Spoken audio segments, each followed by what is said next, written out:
Right 42% reservation మీద మళ్ళా అదే తరహాలో ఇప్పుడు రానున్నటువంటి మన ఎన్నికలు కూడా నిర్వహిస్తామనేది ఒకవైపు నుంచి ప్రభుత్వం నుంచి వినిపిస్తున్నటువంటి వార్తలు. ఇదే నేపథ్యంలో ఫస్ట్ నుంచి కూడా కొట్లాడుతున్నటువంటి బీసీ సంక్షేమ సంఘం కావచ్చు, బీసీ జేఏసీ తరఫున అనేక సంఘాలు కూడా 42% రిజర్వేషన్ మీద కొట్లాడుతున్నటువంటి పరిస్థితి చూస్తూ ఉన్నాం.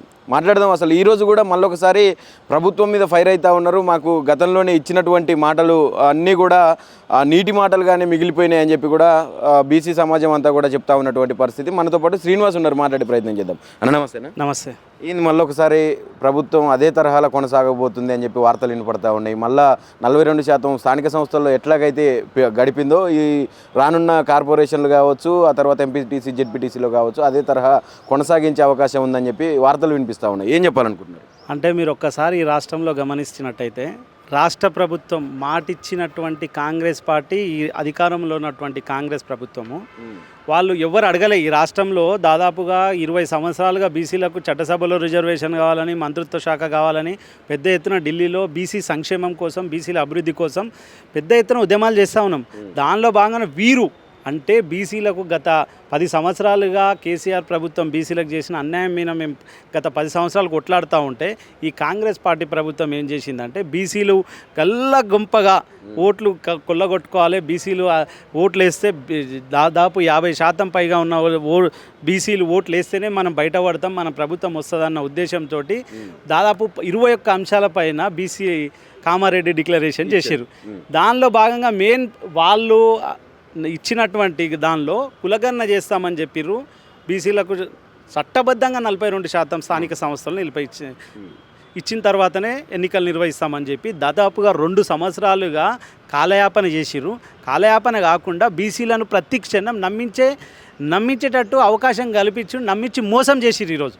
అంటే మీరు మొన్న ఏమన్నారు, బీసీలకు 42% రిజర్వేషన్కు ఇవ్వడానికి మేము సానుకూలంగానే ఉన్నాము, కానీ ఈ తెలంగాణ రాష్ట్రంలో ఉన్నటి గ్రామాల్లో గత 2 సంవత్సరాలుగా పాలకవర్గం లేకపోవడంతో అభివృద్ధి కుంటిపడతా ఉన్నది.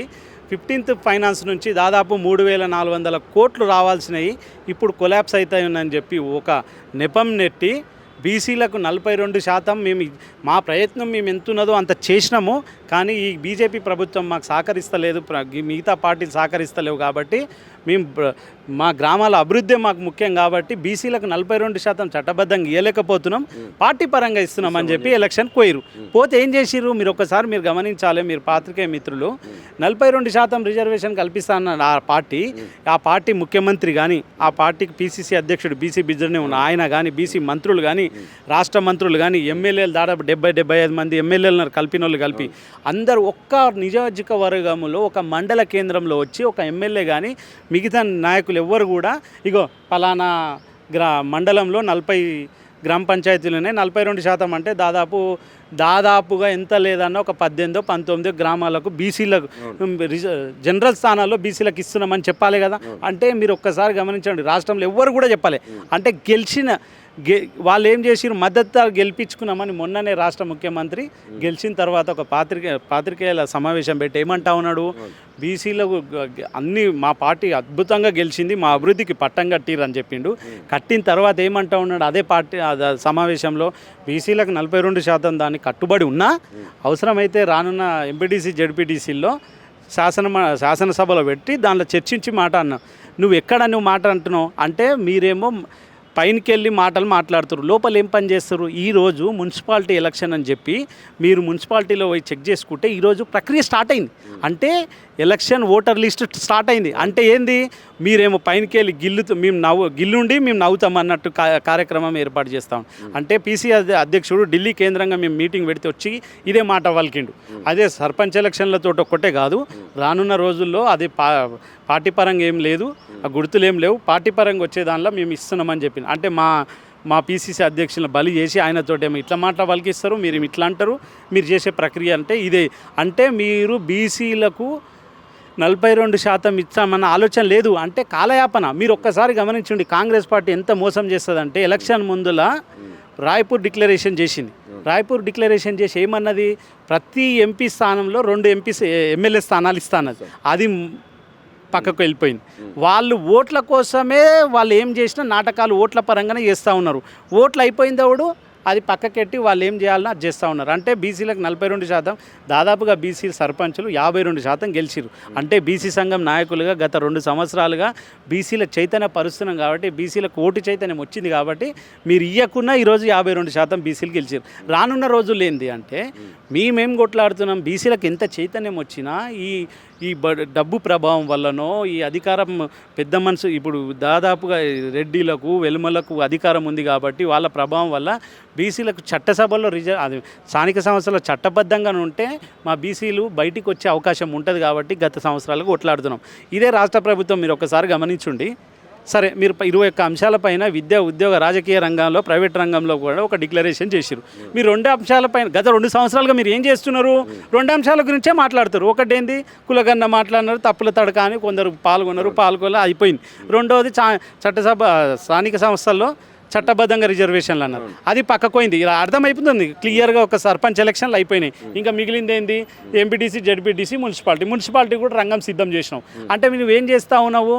నువ్వు మాట ఇచ్చుడే నీ పని తప్ప ఎలక్షన్లు వస్తే ఓట్లు వేసుకుని నీ ఆలోచన చేస్తా ఉన్నావు. మిగతా అంశాలు ఎక్కడ పోయినాయి?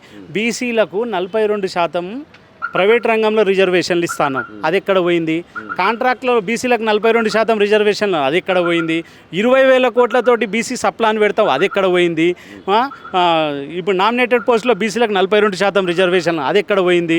పార్టీ పరంగా 42% రిజర్వేషన్లు ఇస్తాం, అది ఎక్కడ? ఈ నేను చెప్పిన అన్ని అంశాలు కూడా ఏ బీజేపీ పార్టీతోటో, పార్లమెంటు తోటో, శాసన మండలి, శాసనసభతో అవసరం లేదు కదా. నీవు రేపు అనుకుంటే నీ చేతిలో పెన్ను ఉంది, నీకు అది అధికారం ఉన్నది, ముఖ్యమంత్రివి కదా, రాయి. రేపొద్దున బడ్జెట్లో 20,000 కోట్లతోటి బీసీలకు సప్లాన్ పెట్టు. ఇప్పుడు ఇచ్చే మంత్రి పదవుల్లో 50%, 42% బీసీలకు మంత్రి పదవులు. ఇప్పుడు కనీసం ఇప్పుడు జరగబోయే అసెంబ్లీలో ఒక చర్చ అయినా వస్తుందనే నమ్మకం ఉందా మీకు దీని గురించి? అంటా ఉన్నాడు, చూడాలి. నేనేమంటా ఉన్నానంటే చర్చ కాదు మాకు ముఖ్యము, మాకు మీరు ఆ చట్టబద్ధంగా కల్పించడానికి ఏం అడుగులు వేస్తున్నారు అన్నదే మాకు ముఖ్యం. రేపు మేము ఇన్ని రోజులుగా మేము ఏమంటా ఉన్నాము, మీరు చేస్తా అన్న చట్టబద్ధంగా చేయాలంటే పార్లమెంట్లో చేయాలి కదా. మీకు 99 మంది ఎంపీలు ఉన్నారు, 243 మంది ఇండియా కూటమి ఉన్నది.